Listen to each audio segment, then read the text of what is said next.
कांग्रेस से हमारे साथ आरती सिंह जी हैं, उनका भी स्वागत है। और सुनील हमारे सहयोगी संपादक हैं मध्य प्रदेश के, वो हमारे साथ हैं। मंजरी जी, आप इस बात के लिए खुश हो सकती हैं कि आपकी पार्टी ने 6 महिलाओं को टिकट दिया और कांग्रेस ने 1 को दिया। पर अगर हम जब 33% महिलाओं की बात करते हैं, आधी आबादी की बराबरी की हिस्सेदारी करते हैं, तो 29 में 6 कहीं कम पड़ता है। पर आप कहेंगे कि शुरुआत है साहब, हमने तो 6 को दिया है। तो ये क्या आपको लगता है कि आप एक महिला हैं, आप भाजपा की नेत्री हैं, ये ठीक है कि आप टिकट तय करने में आप लोगों की भूमिका नहीं है, पर जो केंद्रीय शीर्ष नेतृत्व है, क्या उसको ये नहीं लगता है कि ये जो हम महिलाओं आरक्षण की बात करते हैं, हमने संसद का विशेष सत्र बुलवाया और हमने नए लोकसभा में महिला विधेयक पारित किया, और उसके बाद जब टिकट देने की बात आई तो हमने 33% का भी पालन नहीं किया। तो ये इसको आप लोग किस तरह से देख रहे हैं? देखिए, मैं आपको भारतीय जनता पार्टी की सरकार ने हमेशा महिलाओं के सशक्तिकरण के लिए काम किया है, चाहे वो आर्थिक रूप से हो, चाहे वो शैक्षणिक रूप से हो, सामाजिक रूप से हो। हर क्षेत्र में महिलाओं को सशक्त करने का काम किया है। रही बात थी कि अब नीति निर्धारण में महिलाओं की सहभागिता कैसे सुनिश्चित की जाए, तो 33% आरक्षण का जो विधेयक आया वो भारतीय जनता पार्टी और मोदी जी की मजबूत इच्छा शक्ति के साथ ही पाया। तो अब हम बात करते हैं कि देखिए, भारतीय जनता पार्टी ने तो 6 महिलाओं को टिकट दिए हैं, और जो जिताऊ प्रत्याशी है, जो जनता के बीच में जाती हैं, जो जनता के बीच में रहकर काम करती हैं, उन महिलाओं को टिकट दिए गए। कांग्रेस हमेशा महिला विरोधी ही अपना आचरण रखा है।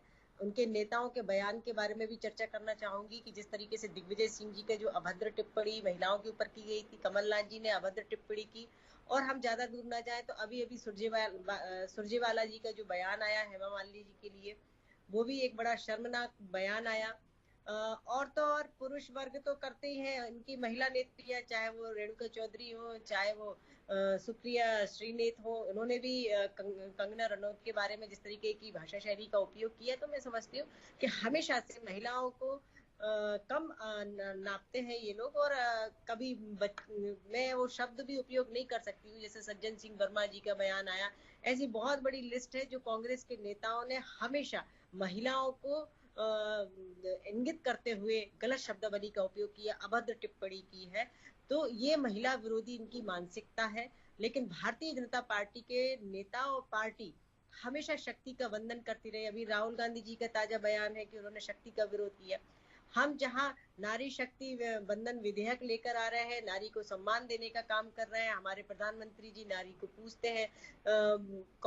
मध्य प्रदेश की सरकार में तो जब पूर्व मुख्यमंत्री शिवराज सिंह चौहान जी थे, तो उस समय एक परंपरा भी की गई कि कोई भी कार्यक्रम आयोजित होता है उसके पहले कन्या पूजन किया जाता है। तो हमने इस तरीके से महिलाओं के लिए बहुत सारे काम किए। अगर मैं काम गिनाना शुरू करूं तो जैसे मध्य प्रदेश सरकार की बात करूं तो 2003 के बाद जैसे ही माननीय शिवराज सिंह जी चौहान मुख्यमंत्री बने, तो सबसे पहले योजना आई थी कन्यादान योजना, फिर आई लाडली लक्ष्मी योजना, फिर प्रधानमंत्री जी लेकर आए बेटी बचाओ बेटी पढ़ाओ, हमने उज्ज्वला योजना लेकर आए।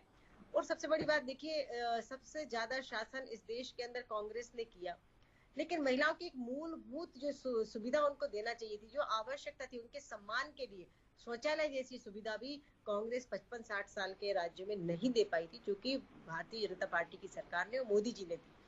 तो ऐसी बहुत सारी योजनाएं हैं, चाहे वो पीएम आवास ले लो, महिलाओं के नाम रजिस्ट्रियां हो रही हैं, रजिस्ट्री शुल्क कम करने की वजह से आज महिलाओं के नाम संपत्तियां जो है वो रजिस्टर्ड हो रही है। तो महिलाओं को हर क्षेत्र में सशक्त करने के लिए, उनको समाज की मुख्य धारा में जोड़ने के लिए, पुरुषों की बराबरी से उनको आने के लिए आज हर अथक जो प्रयास हो सकते थे, ईमानदारी भारतीय जनता पार्टी ने किया। जी, मंजरी जी, तो आपका